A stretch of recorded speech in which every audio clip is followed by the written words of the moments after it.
Hi, I'm a tarot reader and I've been doing tarot readings since many years, almost since 1999. In this video, I'm going to talk about readings which are done over the phone and readings which are done in person. There are times when people they may be living in a different country. They may be living, I live in Mumbai, currently Mumbai, India.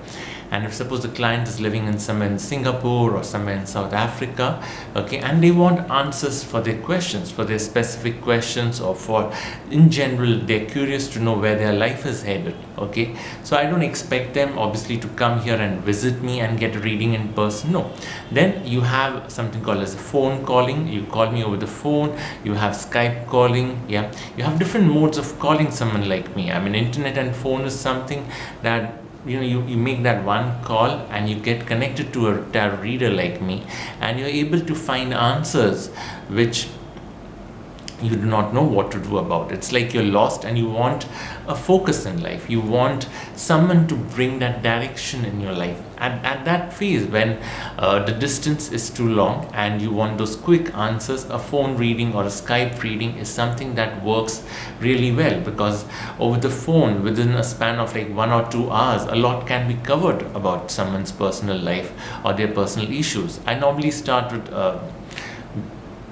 blind basic readings. That is, I start, if suppose it's a man who's calling me, then obviously his work, his profession, his career, his finances, his personal life. If he's unmarried, then obviously his relationship life. If he's married, then his marriage life, his kids, okay. Those kind of questions, the very basic ones which are troubling them, or that there could be issues like debts, okay, loans which are not paid or which they are unable to pay, legal issues which they cannot resolve or which are beyond their reach to resolve, okay, or not being able to buy a property, not being able to buy a house for your own self, okay, or too many enemies, or a business which is not making money. Those kind of basic questions. A phone reading is something that goes up to like 2 hours or at the most 3 hours, okay. In that, I usually request my clients to record the calling. That is, if you're calling me over the phone, I would request the person to record the call on their own end. I'm not very technologically savvy, okay, so I request my clients to do this, okay. Or if you're calling me over Skype or over internet calling like Google Hangouts or Facebook calling, then I request the client to record it on their device, whether it's a computer, whether it's an iPad. Yep. And once the basic questions are covered, we move on to more specific questions. It's important I request all my clients to record the readings, because they can listen to it again. They can go through the reading all over again, listen to what I've discussed, because what I speak for 2 hours or 3 hours is something that goes in a flow, and obviously there's a lot of information that is covered, because most of the readings are detailed, okay. And I would want the client to have a copy of the audio. I would request them to record it so that they can replay it, and if suppose they have a doubt, let's say 3 months down the line or 6 months down the line, they can always replay the audio, write down the doubt they have, call me and clarify it, right? Yes. The other option is obviously to get a personal reading done. That's to visit, where they visit me in the city where I live. I meet the client in a coffee shop or in a restaurant or in the hotel where they are staying. Yeah, and I carry the cards with me. I carry this deck with me. Okay, and I ask them to ensure that they have enough memory on their phone, because nowadays almost everyone has got a smartphone. Yeah, and in a personal reading, it's something that goes on. A reading in person is something that goes on for like 3 to 4 hours or maybe more at times. The format of questions starts in the same manner. That's, you start with the basic questions. For a male client, I start with their work, their profession, their finances. For a lady client, it could be her relationship life, her marriage, okay, or her prospects for marriage. It's not that women are not career oriented. Nowadays you have a lot of women who are achieving a lot of success in their professional life, so even they have professional questions. It's not like that. But normally a woman is someone who's more sensitive, who's more receptive, so her emotions are more important to her. She's not as selfish as a man is. Yeah, so yeah, I start with the basic questions, then obviously move on to the next set of questions: finances, personal life, debts if they have, that's a concern, legal issues, marriage issues, kids, so it just goes on.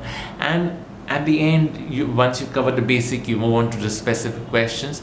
And I not only record the reading on their phone because I record it. I also get to discuss the reading with them in detail, because when you're in person, you don't have to worry about the calling minutes. You don't have to worry whether the phone will get disconnected. Okay, if the phone gets disconnected, you obviously give me a call again and I complete the reading. It's not that I leave it halfway. Yeah, it's my job. I'm supposed to complete if I'm getting a request for reading. But in person, it's something that you have a very personal interaction with the client. Yeah, when I say personal, see, I do blind readings only. I don't take personal details from anyone, whether it's a phone reading or in person. Yes, during the course of the reading, they do discuss their personal problems. They do discuss, but I try and request them not to discuss it before the reading. It's once I've recorded the entire set of readings, they have any further doubts which are very, very specific, that's when I ask them to give me the details. Yeah, but normally in a reading which is done in person, I carry the deck with me. I first shuffle it, then I request the client to shuffle it with his or her hands. I ask them to shuffle it. Then I ask them to pull out the cards. If it's a Celtic cross spread, then I will ask them to pull out 10 cards. If it's a 3-card spread, then 3 cards. And it's something that is, when you hold the cards in your hand, it's a completely different reading. Yeah, but I cannot say that a phone reading is something that will not give answers. No, it will give answers, yes. Even a phone reading will give answers, and so will a personal reading. But personal reading is something which is more detailed, more time consuming, and more satisfying as well. Yes, that I will not deny. And that depends on your circumstances, your logistical issues or requirements, and how feasible or comfortable you are in choosing the reading that you want. But yes, both the readings, that is the phone reading as well as the reading in person, they're both effective in their own ways. Yeah, and they are both valuable in their individual manner. That's something I cannot deny. If you have any doubts, any queries, please do let me know. You can call me on phone or Skype or send me an email. Yeah, this is Tarot Reader, and I can only wish the best. Thank you and God bless you. Bye.